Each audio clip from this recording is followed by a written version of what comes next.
Back to our channel friends, मैं आप सबका अपने चैनल स्टॉक्स लाइफ पे बहुत स्वागत करता हूँ। डीएफएल फैमिली डीएफएल में बस आज मैं एक महा मल्टीबैगर स्टॉक के बारे में डिस्कस करने वाला हूँ जो अपने ऑल टाइम हाई से 45% के आसपास करेक्शन में अभी भी देखने को मिल रहा होगा। इसी तरह पे वीडियो बनाने का जो सबसे मेन ऑब्जेक्टिव है, एफआईआईज प्रोमोटर्स और डीआईएस ने गैस इस क्वार्टर में अपने स्टेक को बढ़ा लिए हैं। तो मार्केट में आपको अच्छे से पता है बड़े प्लेयर्स क्या करते हैं, इस पर हमारी खास फोकस होनी चाहिए। बिकॉज मार्केट में देखता हूँ कि जैसे ही प्राइस ड्रॉप होता है वैसे छोटे निवेशक भागने की कोशिश करते हैं, बट इधर पे गैस देखना बनता है कि प्राइस जब ड्रॉप हो रहा है तो एफआईआईज और डीएस क्या कर रहे हैं। तो मेरे हिसाब से गैस ये अपने आप में बहुत ही अंडर वैल्यूड स्टॉक है, और लॉन्ग टर्म अगर आप ऐसे स्टॉक से बने रहते हैं तो ऑफकोर्स हाई आरओसी के संग हाई आरओई कंपनी है।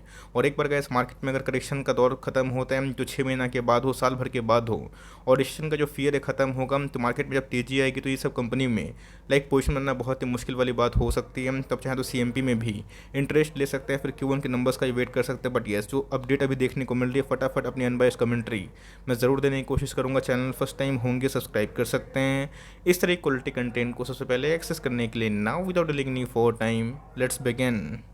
मैंने क्या बताया कि मार्केट में कभी प्राइस बड़ी फॉल हमें देखने को मिलती है, सबसे पहले भागने वाले पब्लिक ही हमें देखने को मिलते हैं। बिकॉज मैंने आपको क्या सिखाया है कि मार्केट में करेक्शन तो होता ही है, और गैस करेक्शन को आप रोक सकते नहीं। और गैस कभी मार्केट में जब रिसेशन का मंदी का फियर होगा तो ही आपको डिस्काउंट प्राइस में स्टॉक मिलता है। बट मार्केट में अगर सब कुछ सही होगा आपको थोड़ी ना स्टॉक डिस्काउंट में मिलेगा। तब कोर्स अगर आप देखिए प्रोमोटर के जो स्टेक हैं वो थोड़े से बढ़ते हुए देखने को मिले थे। बट येस, एफआईएस की बात कीजिए, जिस रफ्तार से गैस उन्होंने सेलिंग करी है भारतीय इक्विटी मार्केट से, आपको अच्छे से पता है कि लास्ट 3 महीना में गैस एफआईएस ने ऑलमोस्ट 1 लाख 1.5 लाख करोड़ के आसपास माल सेल किया। बट इसे अगर आप देखें तो सरप्राइजिंगली गैस एफआईएस का जो स्टेक है थोड़ा सा बढ़ता हुआ देखने को मिल रहा है। सरप्राइजिंगली अगर आप देखें तो डीएस की होल्डिंग भी गैस बढ़ते हुए देखने को मिल रही है। गैस पब्लिक की होल्डिंग की बात कीजिए 1% से कम होते हुए देखने को मिल चुकी है। तो मार्केट में गैस जैसे जैसे फियर का माहौल होता है तो पब्लिक वहाँ पे कम इंटरेस्ट लेते हैं, मार्केट से भागते हैं। बट ये जो अच्छे प्लेयर्स है, बड़े प्लेयर्स, इनको पता है कि आप जो स्टॉक्स खरीदते हैं उसकी वैल्यू क्या है। तो ऑफकोर्स उन्होंने गैस अपने स्टेक को अगर आप देखें तो प्रोमोटर एफआईएस और डीएस ने अपने स्टेक को थोड़ा सा बढ़ा ही लिए हैं।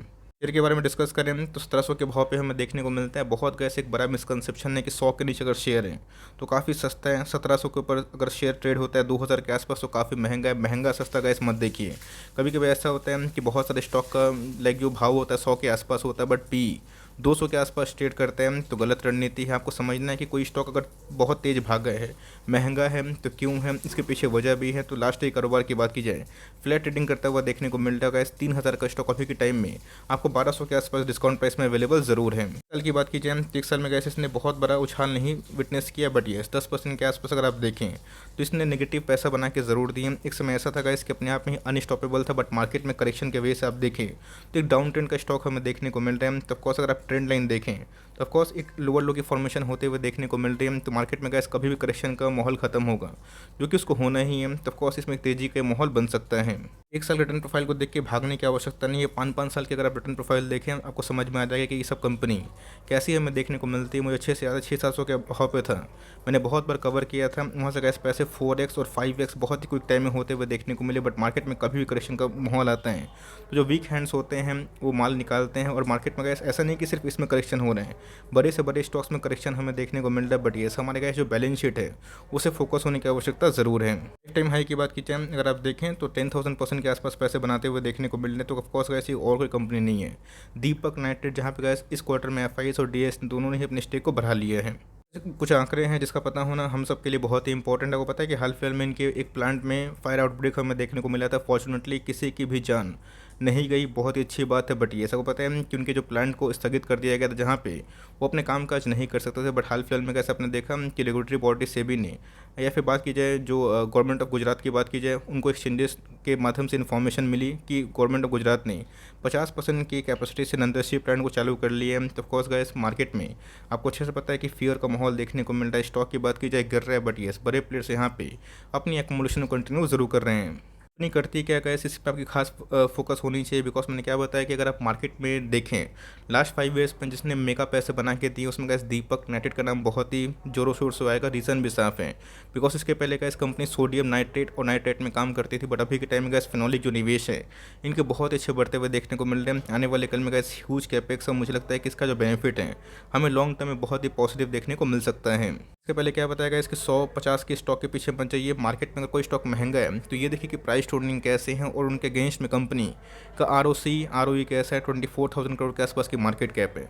आप देख सकते हैं कि अभी भी गैस मैसिव डिस्काउंट है। तो सिर्फ इसमें गिरावट नहीं हो रही, क्रूड के प्राइस की बात की जाए अभी भी अगर आप देखें तो 100-105 के डॉलर के ऊपर ट्रेड करता हुआ देखने को मिल रहा है। एक समय ऐसा था कि क्रूड का जो भाव था $70 के आसपास था, बट यस अगर उसमें इजाफा होगा तो इन सब कंपनी के लिए एक नेगेटिव बात ज़रूर होगी। बट मैंने क्या बताया कि मार्केट में कैसे इस फॉल के वजह से इनके अर्निंग्स तो बढ़े हैं एक ईयर में, लेकिन यस प्राइस करेक्शन की वजह से इनकी प्राइस ट्रेडिंग जो होता है कि आपको ₹1 कमाने के लिए कितना लगाने की आवश्यकता है, बहुत ही कम होते हुए देखने को मिल रहा है। 22 के आसपास का इस मल्टीपल में आपकी इनके प्राइस ट्रेडिंग मिल जाएंगे। रही बात ROC की, ROE की, जो प्राइस ट्रेडिंग का इस कितना है 2x से, जो अपने आप में ही अभी के टाइम में आप इसको अंडर वैल्यूड कंसिडर कर सकते हैं।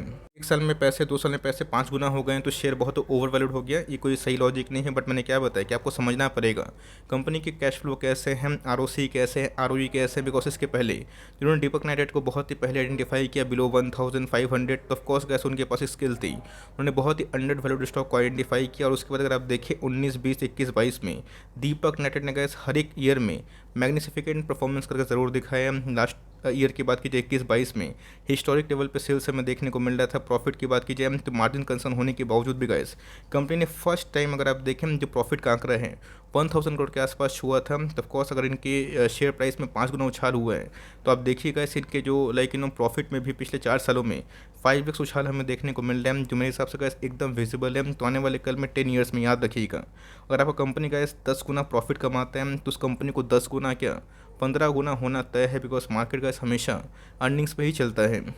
के बारे में गैस मैं डिस्कस करना चाहता हूँ बिकॉज इसको मैं कवर इसलिए करता हूँ बिकॉज अभी के टाइम बहुत लोग फंसा हुआ फील कर रहे हैं। आप ऐसा ना करें बिकॉज कंपनी ख़राब नहीं है और कंपनी की सेल्स ग्रोथ अगर आप देखें तो 40% के आसपास से, प्रॉफिट ग्रोथ की बात की जाए 87% के आसपास से हमें निकल के आते हैं। ROC की बात की जाए, ROE की बात की जाए, ये गैस कंसिस्टेंट 35% के ऊपर हमें देखने को ज़रूर मिलता है। ऐसा नहीं कंपनी के ऊपर बहुत ही कर्जा का दबाव हमें देखने को मिलता है। कंपनी का ऐसे कैश रिच है, 24,000 करोड़ के आसपास की मार्केट कैप होने के बावजूद भी कंपनी के पास 3500 करोड़ के आसपास रिजर्व्स है। बोरिंग्स पर अगर आप ध्यान दें तो बहुत ही कम होते हुए देखने को मिल रहा है। मैनेजमेंट ने कैसे इधर पे कमाल की बैलेंस शीट अचीव की है जहाँ पे इनकी बोरिंग्स तो बहुत ही कम हो रहे हैं और रिजर्व एंड सरप्लस का ऐसा अपने आप में हिस्टोरिक लेवल पे काफ़ी हाई ज़रूर है। क्या बताएगा इसके मार्केट में जब तक कंसर्न का मैटर है कि क्रूड के प्राइस बढ़ रहे हैं तब तक ऐसे एक नेगेटिविटी तो है। बट मैंने क्या बताया कि जब मार्केट में आपको देखना बनता है कि न्यूज़ फैक्टरी हो रही है फिर नहीं हो रही मार्केट में, गए जब तक कोई रिसेशन का फियर नहीं आएगा, नेगेटिविटी नहीं आएगी, स्टॉक गिरेगा भी नहीं, सब कुछ अगर ठीक हो जाएगा तो थोड़ी ना गए सब कुछ स्टॉक इधर मिलेगा, वो तो आपको लाइफ टाइम हाइक पे मिलेगा। तो बहुत लोग बोलते हैं जब मंदी आती है तो मत खरीदो मत खरीदो, ऑफकोर्स ये आपकी चॉइस के ऊपर होती है। बट मेरे हिसाब से जब अच्छी कंपनी मंदी का साइन हमें देखने को मिलता है तो अपनी SIP को आपको ज़रूर कंटिन्यू करना चाहिए। वैसा नहीं कि SIP कंटिन्यू करने के चक्कर में आप कंपनी के बहुत ज़्यादा लोकेशन को बढ़ा ले। बट ये ऐसी कंपनी में कैसे अगर आप 5-6%, 7% के आसपास वेटेज देते हैं तो मेरे हिसाब से गैस इस कंपनी में आने वाले कल में केमिकल की तरफ से अगर आप देखें तो बहुत ही ह्यूज ग्रोथ के चांसेस बढ़ जाते हैं। मैंने देखा कि पिछले 1 महीने से इसने बहुत परफॉर्मेंस अच्छा नहीं किया बिकॉज लो के फॉर्मेशन चार्ट पे पिछले कुछ समय से हमें देखने को मिली थी। फायर आउट ब्रेक की वजह से में गिरावट भी हुई थी। बट येस थोड़ी सी रिकवरी निफ्टी में हमें देखने को ज़रूर मिल चुकी है। तो अगर आप देखेंगे जो ट्रेंड अगर मैं ड्रॉ करूँ 1 मंथ के चार्ट पे, ये अभी भी अगर आप देखें तो एक रेजिस्टेंस 2000 के लगभग खाता हुआ ज़रूर दिखा रहा है। तो मेरी कैसे फोकस होगी कि Q1 के नंबर्स कैसे आते हैं। नंबर्स Q1 में अगर थोड़ी सी अगर अच्छी आती है और उनके मार्जिन ठीक होते हैं तो मेरे हिसाब से कैसे जिस रफ्तार से गिरावट हुई रिकवरी भी हो सकती है। बिकॉज अगर आप देखें मैकडी में भी एक बेरिश क्रॉसओवर होता हुआ देखने को मिल रहा है। एक समय कैसे इनके जो RSI इंडेक्स थे काफ़ी ओवरबॉट जोन पे थे। बट अभी के टाइम अगर आप देखें कोविड लेवल के नीचे आते हुए देखने को मिल रहे हैं। तो करेक्शन सब में हुआ है, SRF की बात की जाए या फिर आरती की बात की जाए, अतुल की बात की जाए, सब में। बट ये अपने आप में स्पेशल केस, आप चाहें तो इस कंपनी को ट्रैक कर सकते हैं जहाँ पे FIIs, DIIs और प्रोमोटर्स ने अपनी स्टेक को बढ़ाया है। और उसका क्या शॉर्ट टर्म में आपको इम्पैक्ट देखने को नहीं मिलेगा बट लॉन्ग टर्म में कंपनी और अर्निंग ठीक से पेश करती रही तो मुझे लगता है कि ऐसी कंपनी लॉन्ग टर्म में बहुत रिवॉर्डिंग हो सकती है। सारा मैटर का कन्विक्शन का ही होता है। कन्विक्शन अगर आपके पास है तो होल्ड करें, कंपनी कोई ख़राब में नहीं है। लॉस में तो बेचने की सलाह मैं बिल्कुल भी नहीं दूंगा। अगर आप इसको 3 साल होल्ड करेंगे तो मुझे कोई भी बड़ी सरप्राइज़ नहीं होगी। ये स्टॉक दोस्तों को 5000 के ऊपर भी शायद से देखने को मिल जाए। आई होप मेरा एफर्ट आपके लिए हेल्पफुल था। आपका क्या व्यू स्टॉक को लेके कमेंट बॉक्स में ज़रूर ड्रॉप कर सकते हैं। अगर वीडियो सही लगी तो लाइक करके इनकरेज जरूर करिएगा। चैनल फर्स्ट टाइम होंगे सब्सक्राइब करके बेल आइकन को प्रेस करना ना भूलिएगा वरना कोई नोटिफिकेशन आप तक नहीं पहुंचेगी। तो गाइस मिलते हैं जल्दी ही, तब तक के लिए bye. Thanks for listening friends, God bless you all.